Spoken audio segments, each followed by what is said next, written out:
que acontece com Marcelo? Qual o significado de Wagner Moura interpretar pai e filho? Qual a simbologia da perna peluda na trama?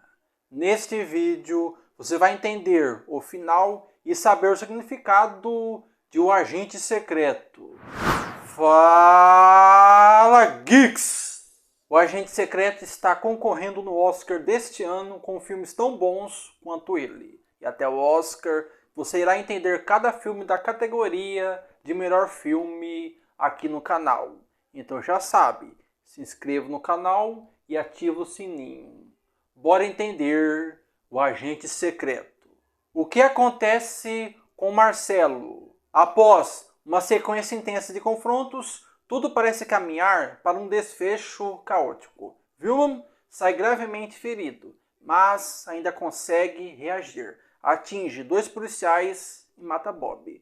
É um momento confuso, violento, quase impossível de acompanhar em detalhes. No meio desse cenário de tiros, gritos e correria, Marcelo sobrevive. Pelo menos é isso que o filme nos faz acreditar naquele instante. Só que essa sobrevivência é uma ilusão cuidadosamente construída. A narrativa então muda completamente de ritmo. O tempo avança e somos transportados para o presente, onde pesquisadoras universitárias tentam reconstruir a trajetória de Marcelo por meio de documentos, depoimentos fragmentados e arquivos reunidos por Elsa. É como montar um quebra-cabeça incompleto, cheio de peças faltando. E é justamente nesse distanciamento que o filme revela sua escolha mais cruel e mais poderosa. Marcelo não sobreviveu. Ele foi assassinado ainda em 1977, vítima direta da repressão do regime. Não houve julgamento, não houve explicação, não houve justiça. E o mais chocante, o filme nunca mostra essa morte acontecendo. Não existe uma cena final, não há música dramática, não há despedida. O destino do protagonista surge de forma fria, quase burocrática, em um simples recorte de jornal. Ali, Marcelo deixa de ser um personagem e se torna um dado. Um nome entre tantos outros. Uma fotografia de um corpo baleado, sem contexto, sem história, sem voz. E esse gesto não é acidental, pelo contrário, ele carrega um peso simbólico enorme. Ao negar ao espectador a cena da morte, o filme faz algo muito mais perturbador. Ele reproduz o apagamento histórico promovido pela ditadura. Pessoas não desapareciam apenas fisicamente. Suas histórias também eram apagadas, reduzidas a notas de rodapé, quanto muito. Marcelo não recebe um final heróico porque, para o sistema que o matou, ele nunca foi um herói. Foi apenas mais um problema a ser eliminado. Essa ausência de explicação dói. E dói justamente porque é realista. Muitas famílias nunca souberam como, quando ou por quem seus parentes foram mortos. O silêncio, nesse caso, fala mais alto do que qualquer diálogo. O salto para o futuro. O último ato do filme nos leva muitos anos à frente. É nesse novo tempo que reencontramos Flávia, uma das pesquisadoras envolvidas nos acontecimentos centrais da trama. Ela viaja até Recife, ao encontro de Fernando, o filho de Marcelo. Quando o vemos adulto, interpretado também por Wagner Moura, o impacto é imediato. Fernando não seguiu os passos do pai. Não se tornou militante, agente ou revolucionário. Fernando é médico e trabalha em uma unidade de doação de sangue. Um detalhe que, à primeira vista, pode parecer simples, mas que carrega uma força simbólica enorme. Essa unidade funciona exatamente no mesmo prédio onde antes havia um cinema. Um espaço que já foi dedicado à ficção, à imaginação, à fuga da realidade. Agora serve para salvar vidas. Onde antes se assistiam histórias, agora se tenta repará-las. O filme não faz questão de subliminar isso em diálogos, mas a imagem fala por si.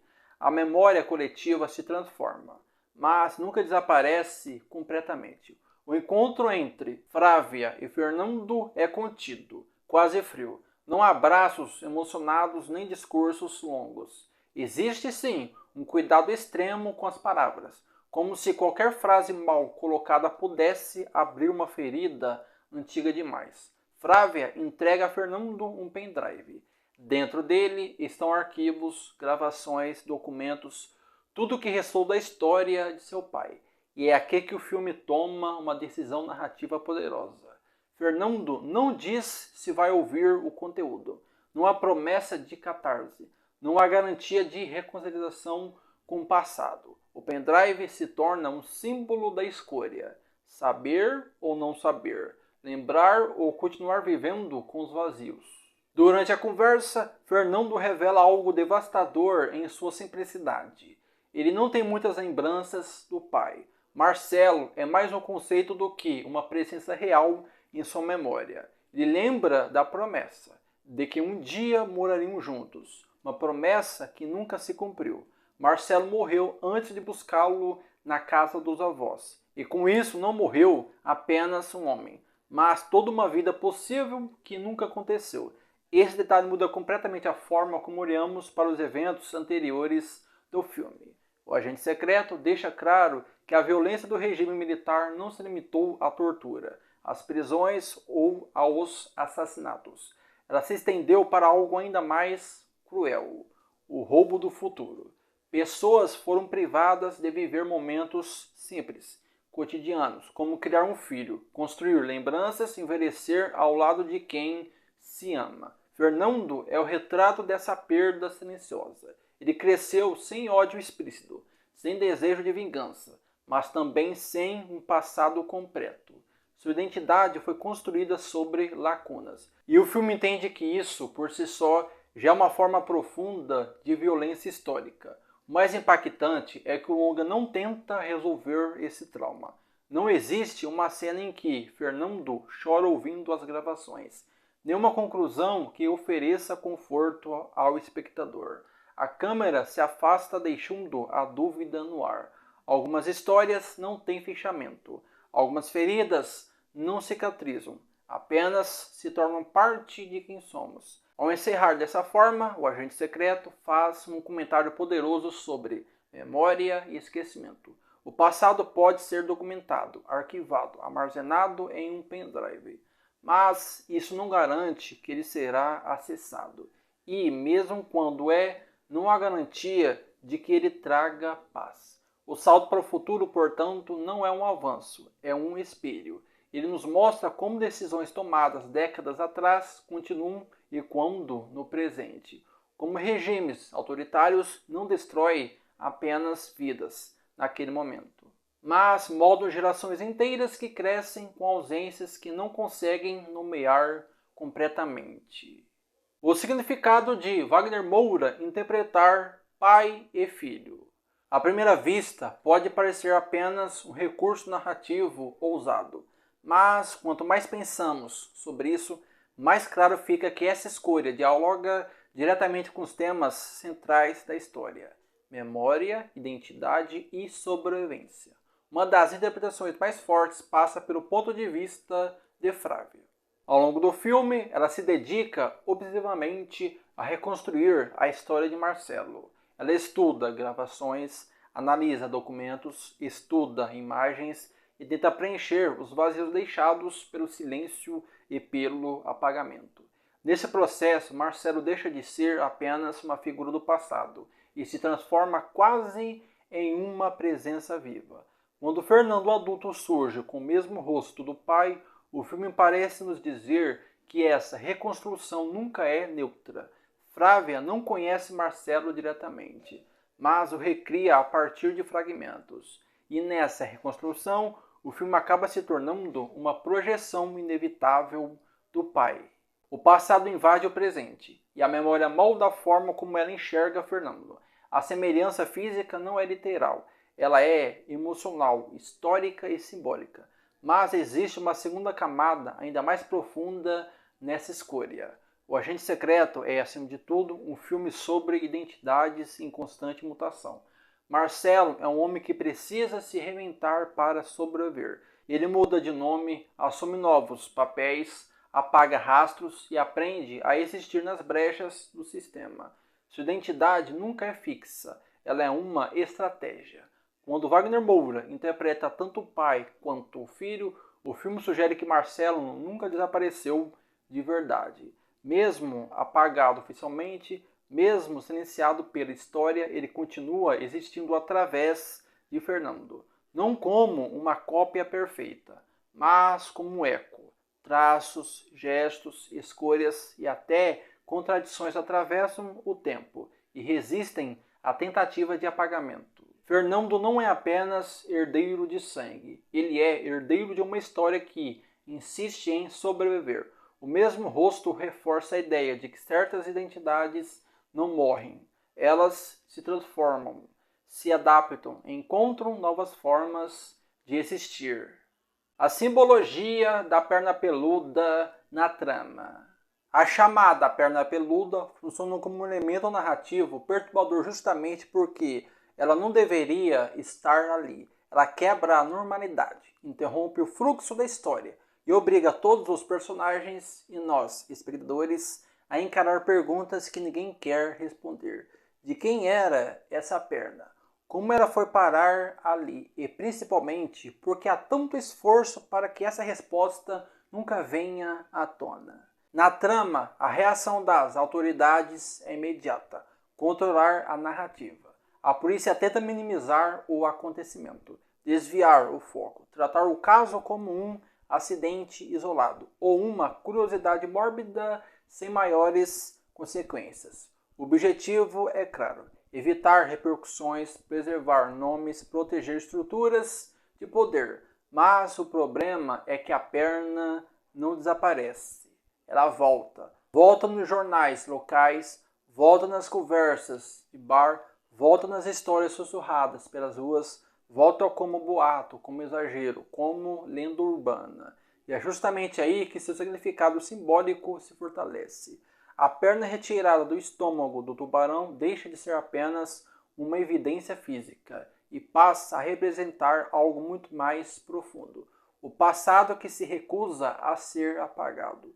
Mesmo quando documentos somem, mesmo quando versões oficiais são ajustadas, mesmo quando a verdade é empurrada para debaixo do tapete, ela encontra um jeito de emergir. O tubarão, nesse contexto, também não é um acaso. Ele surge como uma força bruta da natureza, indiferente às tentativas humanas de controle. Enquanto pessoas constroem narrativas falsas e escondem crimes, a própria natureza devolve aquilo que foi engolido, como se dissesse: vocês podem tentar esconder, mas eu vou devolver. E quando a perna passa a circular como história fantástica, quase folclórica, o simbolismo se aprofunda ainda mais. A partir do momento em que a verdade não pode existir oficialmente, ela sobrevive pela imaginação popular. É assim que traumas coletivos se mantêm vivos, não nos arquivos, mas na oralidade, não nos relatórios, mas nos medos compartilhados. A perna peluda vira uma espécie de fantasma social, um lembrete cômodo de que algo errado aconteceu. Mesmo que ninguém consiga ou queira explicar exatamente o que, ela se transforma em símbolo de uma memória fragmentada, transmitida de geração em geração, sempre incompleta, sempre distorcida, mas nunca totalmente esquecida. Esse mecanismo é extremamente poderoso dentro da narrativa. Ele mostra que o apagamento histórico não significa esquecimento, apenas transformação. Quando a verdade é negada, ela não morre, ela muda de forma, vira mito, vira lenda, vira algo que assombra. E talvez o detalhe mais importante seja justamente o aspecto humano da perna. Ela não é abstrata, não é um conceito, é carne, é pelo, é algo que pertenceu a alguém. Isso reforça que por trás de toda a tentativa de ocultação existe uma vítima real. Alguém cuja história foi interrompida e cuja existência foi reduzida a um detalhe inconveniente. Ao insistir em retornar, a perna obriga a trama a lidar com a culpa coletiva. Ela expõe a fragilidade das versões oficiais que revela como sociedades inteiras podem concordar em fingir que nada aconteceu, desde que o silêncio seja confortável o suficiente. O significado de O Agente Secreto. Logo de cara, é importante entender uma coisa.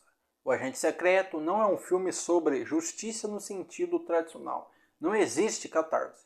Não existe o prazer da vingança. Não existe aquele momento em que tudo se resolve. A justiça aqui é outra. A justiça é lembrar. Kleber Mendonça Filho constrói no cinema que funciona como um arquivo vivo, filmando, guardando, mostrando. Cada imagem é um gesto de resistência contra o esquecimento. Em vez de punir, o filme registra. Em vez de encerrar feridas, ele as mantém visíveis. E isso é profundamente político, porque em países marcados por ditaduras, violência de Estado e apagamentos históricos, lembrar é um ato radical. O filme nos diz, sem discursos inflamados, que o verdadeiro crime não é só matar, é fazer desaparecer.